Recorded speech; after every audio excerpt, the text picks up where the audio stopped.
menarik nih, masih pengen dibahas lagi soal masih memiliki darah bangsawan. Ya Allah, berbangsawan aja nih. Gimana Apaan? rasanya gitu kan?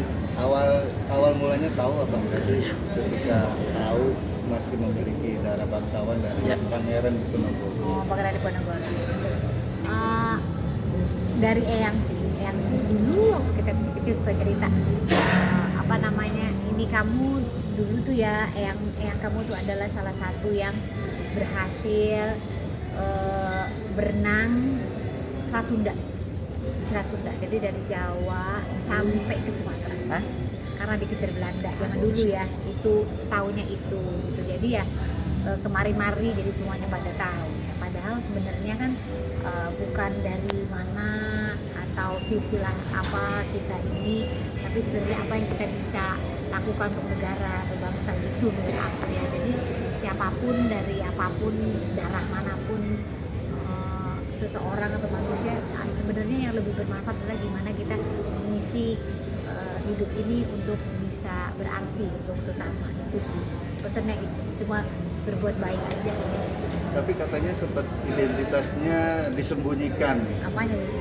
waktu itu karena masih zaman penjajahan Belanda. Oh, iya. Ya kan?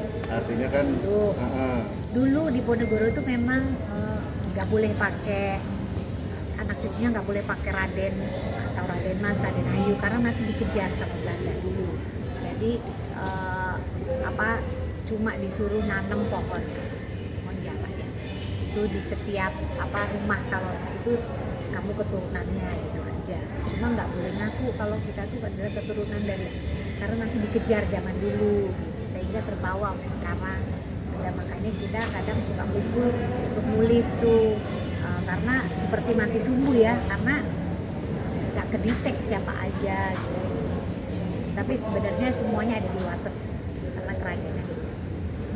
Nah, bertahan hidupnya seperti apa sih Mbak Asri ketika nenek moyang atau Lama banget tuh zaman hijrah penjajah. dari Jawa ke tanah Sunda atau ke tanah Sumatera itu? Ya pokoknya Eyangku tuh yang zaman dulu tuh adalah salah satu keturunan Diponegoro yang berhasil waktu zaman penjajahan itu melewati Selat Sunda. Itu Eyangku, makanya kita adanya di Sumatera. Saudara-saudaraku tuh banyaknya di Sumatera gitu, karena salah satu yang berhasil melewati Selat Sunda zaman dulu ditembakin sama Belanda gitu. Sehingga makanya cucunya Diponegoro tuh cicitnya semua banyak di penjuru karena disuruh kabur lewat laut. Salah satunya Eyangku yang sekarang memang banyaknya di Sumatera. Seneng nggak sih Mbak menjadi salah satu cucu pahlawan Turunan. Kenapa jadi ke situ-situ? Dikit lagi nih Mbak. Makanya Seneng nggak? Atau jadi beban kah? Ya satu ya, seneng banget karena Eyangku berpesan gitu ya. Satu, jadi diri sendiri. Dua, berbuat baik, bukan dari siapa, itu udah. Jadi apa yang bisa kamu lakukan untuk negara, dari mana, dari karya, dari mana, dari apapun. Apa yang Eyangku zaman dulu aja istilahnya, dulu misalnya maling ayam itu nggak digebukin, tapi perlunya apa didudukin, makan di rumah ini ditanya kenapa bisa jadi ini, terus malah dikasih tahu, bukan dizulimi gitu loh. Nah istilahnya gitu. Jadi itu yang diajarin, jadi gimana kita berbuat baik dan jadi diri sendiri, udah itu.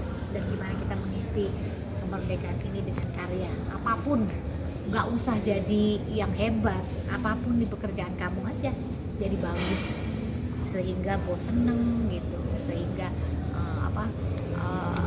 kita pekerjaan juga bagus gitu.